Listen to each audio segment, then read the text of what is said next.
20th, 2015. Many of us seniors sat in AP Lit, crammed studying vocab words minutes before our weekly quiz. Amidst the calm of routine stressing out, someone remarked, "Guys, 6 months from now, we'll be graduating." 6 months later, we are here, May 20th, 2016. This is the day we can say, we've made it. This day silences all who have looked at our class throughout the years and thought that we caused all of the teachers and administration to quit before we actually made it to this night. As we remember the events in our life that have brought us to this point, as we survey the sum of our steps towards the future, as we recognize those who, without, we could not have reached this point, 2 words joined as one phrase do such an instant's justice. Peace out. Oh wait, that was wrong. The real phrase is, thank you. Thank you is this phrase we use to express gratitude, and it's weird because we use the same phrase to mark the level of gratitude we have for when someone lends us a pencil as when someone has left an undeniable mark on our lives that has changed us for the better. Today, my thank yous come from a very deep place of gratitude as I recognize those in my life who have impacted me greatly for the better. Thank you, SFCA, for educating me. I can't explain. Good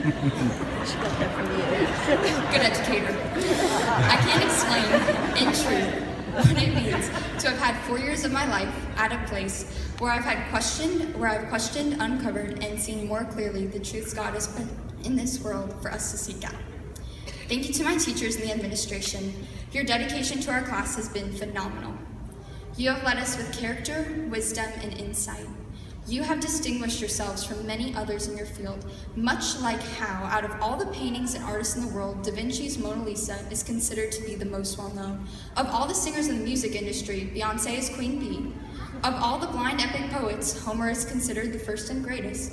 And of all the presidents, Grover Cleveland had the coolest name and was the only president to serve 2 terms non-consecutively. You have led us by action and through example. Thank you to all of my coaches throughout the seasons and years who have helped me to find my love of running and have supported me wholeheartedly. Thank you to my church, Riverside, for being a place where I can come and be called to actively participate in what God is doing through His church and in my life. I have had so many wonderful friendships develop throughout these past 4 years. I wanted to thank some people that have had to put up with me since my first days at SFCA. Thanks, Kristen, for becoming friends with me and not quitting on me no matter what. Thank you, Victoria, for making me laugh until I fall on the ground, which does not look pretty when you're running. Becky, I think our awkward beginning as friends at softball games is pretty awesome, but not as awesome as having you for a friend. Natalia, you're the life of my party, and I'm really grateful that our friendship was solidified when we used to talk about food during sophomore history. Always remember, you're one of the only people for whom I would fish through trash cans on multiple occasions in search of retainers.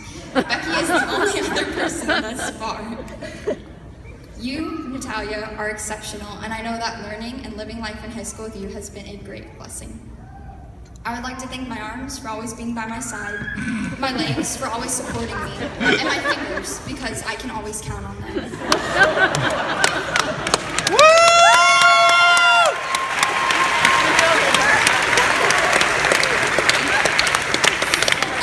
On that note, I want to thank my cousin Leo for the time he drove next to me blasting the Rocky theme song while I ran. Also, thank you for being like my brother and giving me advice about high school. Courtney, thanks for giving me good advice about high school. Aunt Rain, I seriously would not have made it here if you hadn't kept me so well fed with the best prime rib dinners. Thank you for always believing in me. Grandma, ever since I can remember, you have been my best friend. Giving a valedictorian address is one more thing we have in common. Thanks for showing me that we live in a grand world and God does not miss a thing. Mom, what can I say to someone who has continually put my needs before her own and who has embodied what it means to love somebody without condition and with sacrifice? I am beyond grateful for all of our time together and the hours you have spent reminding me of God's love for me because God is love. Dad, if there was an awards club for frequent driver miles, you would be a pure gold member. Thank you for spending hours talking with me, running with me, and for buying me fries. How much you mean to me is inexpressible. Mia, thank you for always being the kind of person I can look up to, even though you are incredibly grounded. You have never given up on me, and I've seen more in me than anyone else has at certain times in my life, and that has made a great difference. Lizzie, I am thankful that many of my greatest memories include you and your joyful nature. I'm also thankful for the year we have gone to school together. Calling it all right is a nice understatement. Annalisa, thank you for your caring spirit. You don't realize how much a part of yourself that is. Never lose your passion for understanding God. Don't lose your passion for ducks either. Lastly, I want to thank my classmates. It has been an honor to share these 4 years with you. From freshman year, this group that has a bold makeup of personalities has grown together in ways sometimes not fully realized. We have walked together through loss, growth, laughter, disappointment, defining moments, triumph, and unexpected friendships. We have watched Romeo and Juliet umbrella sword fights in freshman English, survived pre-riot conditions when choosing class t-shirts, eaten Moe's in Fellowship Park sophomore year, celebrated Thanksgiving with Senora Vega, won the Powder Puff Championship title, dominated the Octoball Court at Unplugged, and danced together for one final time at our senior prom. If there is one thing I want to state to you now, it is live. Jim Elliot once declared, wherever you are, be all there. Live to the hilt every moment you believe to be the will of God.